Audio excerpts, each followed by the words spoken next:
గుజరాత్లోని అహ్మదాబాద్లో air India విమానం కుప్పకూలిపోయిన ఘటనలో 265 మంది ప్రాణాలు కోల్పోయారు. మృతుల్లో 229 మంది ప్రయాణికులు కాగా 12 మంది సిబ్బంది దుర్మరణం చెందారు.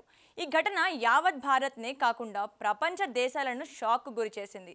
ఎయిర్ ఇండియా బోయింగ్ 787-8 విమానం అహ్మదాబాద్ ఎయిర్పోర్ట్ సమీపంలో బీజీ వైద్య కళాశాల భవనంపై పడటంతో మరో 24 మంది విద్యార్థులు కూడా ప్రాణాలు కోల్పోయారు.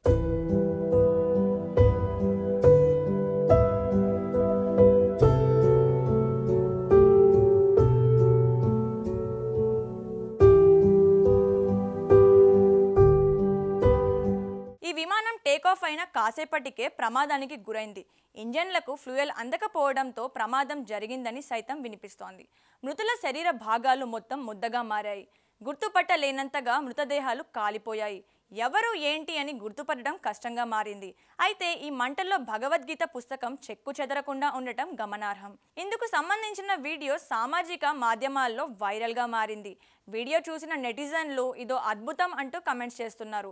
మరోవైపు అహ్మదాబాద్ విమాన ప్రమాద సమయంలో 1.25 లక్షల లీటర్ల ఇంధనం విమానంలో ఉందని కేంద్ర హోంమంత్రి అమిత్ షా పేర్కొన్నారు. అది మండే సమయంలో సహాయక చర్యలు చేపట్టడం అసాధ్యమని వ్యాఖ్యానించారు. మరోవైపు దాదాపు 1000 డిగ్రీల ఉష్ణోగ్రతతో మంటలు ఎగిసిపడ్డాయని ఓ అధికారి తెలిపారు.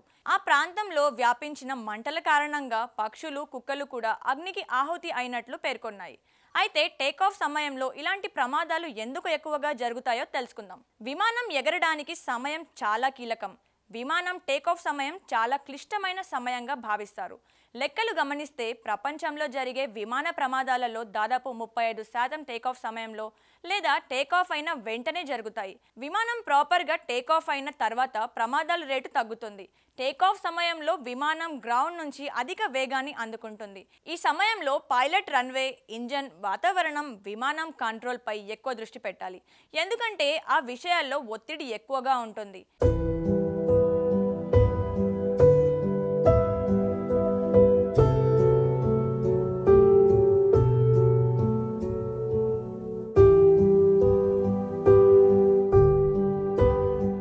ఇంజన్ ఫెయిల్ అవ్వడం, టేకాఫ్ సమయంలో ఇంజన్ దాని గరిష్ట సామర్థ్యం వద్ద ఉంటుంది.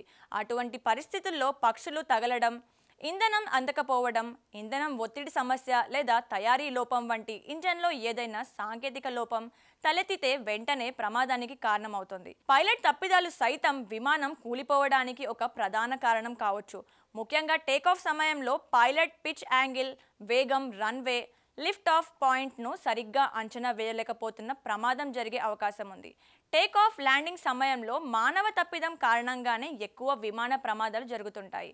ప్రతికూల వాతావరణం, విమానం కూలిపోవడానికి టేకాఫ్ సమయంలో ఉరుములు, బలమైన గాలులు, తక్కువ విజిబిలిటీ లేదా మైక్రోబర్డ్ వంటివి కూడా కొన్నిసార్లు ప్రమాదానికి కారణమవుతాయి. ఇటీవల ఢిల్లీలో ప్రతికూల వాతావరణం కారణంగా తుఫాన్ వచ్చినప్పుడు ఒక విమానం టర్బ్యులెంట్లో బర్డ్ చిక్కుకున్న వీడియో వైరల్ అయింది.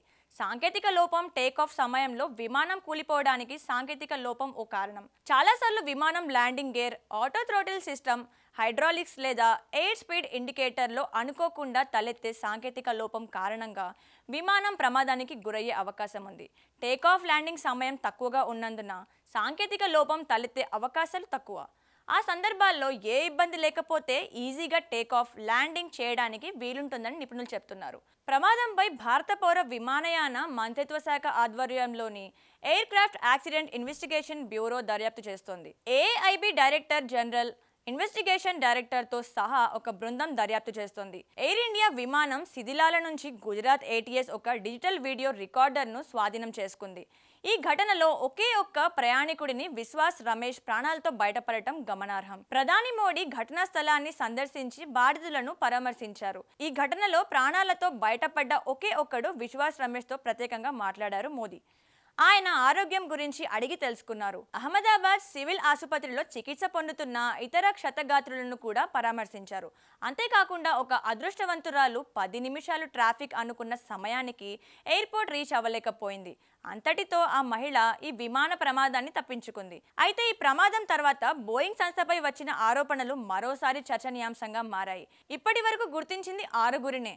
ఇప్పటి వరకు 6గురి మృతదేహాల ముఖాలను గుర్తించి వారి కుటుంబాలకు అప్పగించినట్లు పోలీసులు పేర్కొన్నారు. ప్రస్తుతం 215 మంది బాధిత కుటుంబాలు తమను సంప్రదించారని, వారి నుంచి DNA నమూనాలు సేకరించినట్లు చిరాగ్ పోలీస్ అధికారి గోసాయి వివరించారు. DNA ప్రక్రియ పూర్తి చేసేందుకు దాదాపు 72 గంటల సమయం పడుతుందని ఆయన స్పష్టం చేశారు. మృతదేహాలను గుర్తించాక శవ పరీక్షలు నిర్వహించిన తర్వాత కుటుంబాలకు అప్పగిస్తామని ఆయన చెప్పారు. ఇందుకోసం అన్ని ఏర్పాట్లను పూర్తి చేస్తున్నట్లు చెప్తున్నారు. మృతులకు సంబంధించి బీమా క్లెయిమ్స్ చెల్లింపులు ఇన్సూరెన్స్ కంపెనీలపై భారంగా పరిణమించనున్నాయి. ఈ భారం భారతీయ ఇన్సూరెన్స్ కంపెనీలపై పరిమితంగా ఉండొచ్చు. యూకే రీఇన్సూరెన్స్ కంపెనీలపై అధిక భారం పడనుంది. 1999లో జరిగిన మాంట్రియల్ కన్వెన్షన్ ప్రకారం విమాన ప్రయాణికుల మరణం లేదా గాయం వల్ల కలిగే నష్టానికి అన్ని విమానయాన సంస్థలు ఖచ్చితంగా బాధ్యత వహిస్తాయి. ఫ్లైట్ నష్టం, ప్యాసింజర్, థర్డ్ పార్టీ చెల్లింపులు గ్లోబల్ ఏవియేషన్ ఇన్సూరెన్స్ సెక్టర్పై తీవ్రమైన ప్రభావం చూపనుంది. ఎయిర్ ఇండియా ఫ్లైట్ ప్రమాదంలో భారతీయ ఇన్సూరెన్స్ కంపెనీలు, గ్లోబల్ ఇన్సూరెన్స్ కంపెనీలు $120 మిలియన్ నుంచి $150 మిలియన్ వరకు మన కరెన్సీలో 1000 నుంచి 1200 కోట్ల రూపాయలు క్లెయిమ్స్ ఎదుర్కొనున్నాయని నిపుణులు చెప్తున్నారు. ఎవరిని కదిలించినా వారి నుంచి ఓ కన్నీటి కథ బయటపడుతోంది. అక్కడ వాతావరణం చాలా భయంకరంగా, విషాదకరంగా ఉంది.